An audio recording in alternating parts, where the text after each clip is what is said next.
For more insight, let's bring in our legal expert panel now. Former prosecutor and criminal defense attorney Robert Bianchi and political analyst and attorney Gail Trotter. Thanks to both of you for your time and for the expertise you're going to provide us, the free legal expertise you're providing us with this afternoon. Gail, I want to go to you first. Read the tea leaves for me when it comes to no new indictments. From a legal perspective, what does it really mean? Right. Well, after 2 years of hysterics and hyperventilating, legal observers see that the Robert Mueller report is going to land with a big thud. And there's two directions that this can go in. It can either go back to the standards and legal norms that we have had up until this point about how these investigations should work. When you say it lands with a thud, are you saying the report necessarily exonerates President Trump?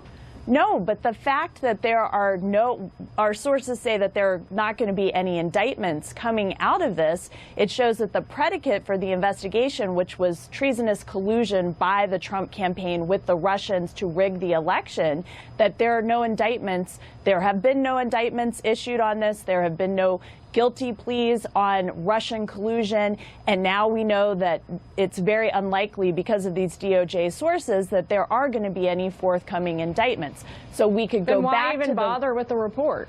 Because under the law, the Attorney General has to report to Congress the high-level conclusions of why Robert Mueller and his team decided not to prosecute anyone or go further. The grand jury testimony needs to be kept private. That should not, under law, be shared with Congress or with the public.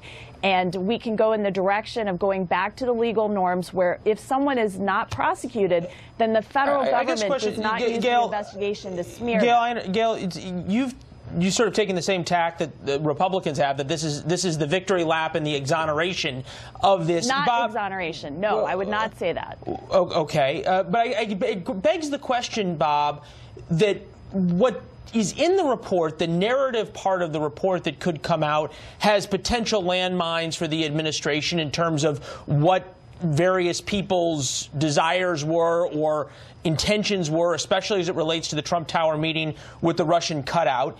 It also begs the question, there may not be any indictments by Mueller's team. We don't know about any referred investigations or other wrongdoing that was found by Mueller and then referred out to other parts of DOJ.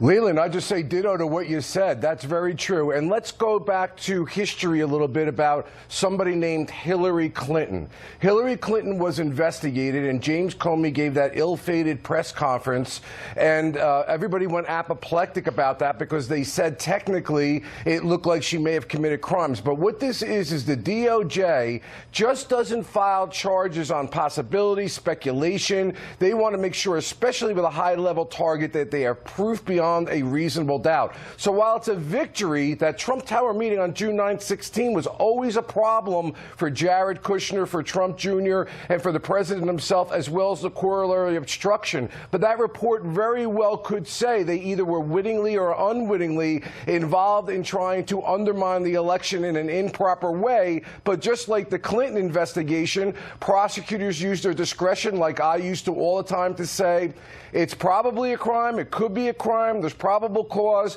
but I don't know if I can prove the case beyond a reasonable doubt. If we look at the nuts and bolts here, guys, the other important, I don't want us to miss this, the other important finding so far is that there were no conflicts between Mueller's team and Barr's team. Bob, tell us about that quickly.